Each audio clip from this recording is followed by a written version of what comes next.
Welcome to our presentation on Komnzo. We're Group 31, Amy, Otis, Ron, and Sushan.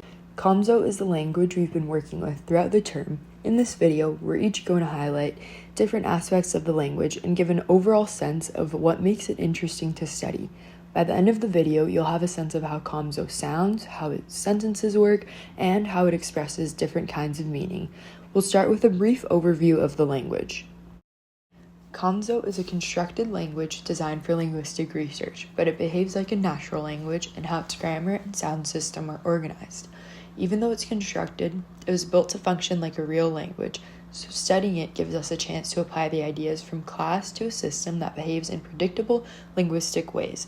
Working with it over the term has helped us notice how its sounds, grammar, and meaning all connect and how each part of the language influences the others. It ended up being a good example of how much structure even a small language system can have. It has a large set of phonemes, a full case marking system, flexible word order, and verbs that encode a lot of grammatical information. It's been a useful way to connect concepts from class to an actual linguistic system. Across the term, our journals covered the phonology, morphology, syntax, semiotics, and pragmatics of Komnzo. We'll begin with an overview of how Komnzo sounds, so I'll pass it on from here. Komnzo has a much larger sound system than what we typically see in Papuan languages. It has 18 consonants and 8 vowels, which give it a noticeably high inventory for the region. It also includes 3 fricatives and 2 affricates, both of which are fairly uncommon among neighboring languages. Overall, Komnzo's phonology is more complex and varied than what we would normally expect in the Yam family. Komnzo still shares many basic consonants and vowels with other Yam languages, which shows that it still clearly belongs to that family, but it also has features that set it apart. Western relatives use a plain E, while Komnzo uses an interdental fricative th instead. Komnzo also has rare vowels U and which are unusual for Papuan languages that typically have a simple 5-vowel system. Another unique feature is that Komnzo avoids simple b in native vocabulary. Instead, it prefers complex stops like So, even within the Yam family, Komnzo maintains a distinct phonological profile. One of the most interesting vowels in Komnzo is U. It's a high, front, rounded vowel, with the tongue position like E, but with the lip rounding like O. It functions as a full phoneme in the language, meaning it creates meaningful contrast with other vowels. And because U is very rare in Papuan languages, its presence gives Komnzo a vowel system that is much less typical for the region. Morphology and syntax.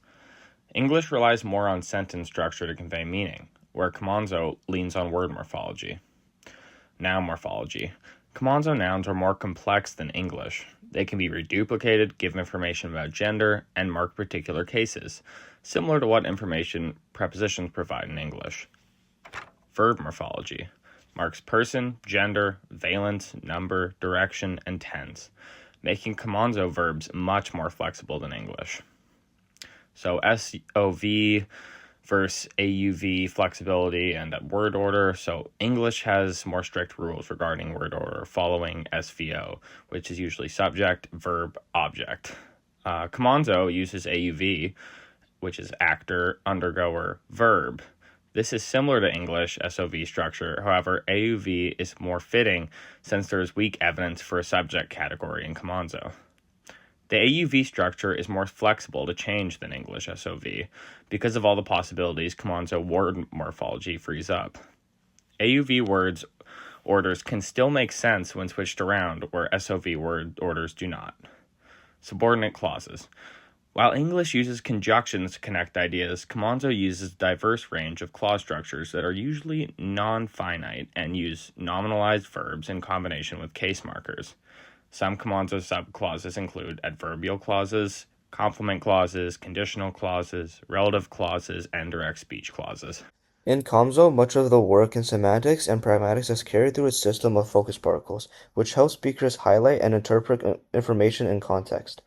First, Komnzo uses focus particles to structure meaning in discourse. The particle we marks additive focus, meaning a speaker adds something to the information the listener already knows.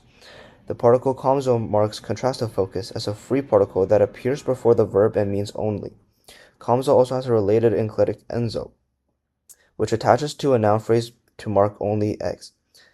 Finally, fuff is the most frequent particle in language, providing presentational focus by emphasizing whatever element it follows, such as time expression, to highlight a key moment. Next, Komnzo verbs expresses person, gender, and number through a rich system of agreement. Verbs can index two arguments, the undergoer, which is marked with a prefix, and the actor, marked with a suffix. Gender agreement, typically masculine or feminine, is triggered by the noun and appears on the verb. The number system includes singular, dual, plural, and large plural. These distinctions are expressed through distributed exponents, meaning that both prefix and suffix together create the full number meaning. This allows Komnzo to mark very precise argument structures directly on the verb. Finally, Komnzo uses a class of property nouns to express qualities. Property nouns behave like ordinary nouns but refer to characteristics such as heat, width, or shame. They can head noun phrases, take case markers, and refer to both physical and abstract qualities. They may also take the adjectivizer te when modifying another noun. In addition, property nouns can combine with light verbs to form complex predicates, where the property noun carries the main meaning and the verb provides the inflection, similar to English expressions like give a push or take a look.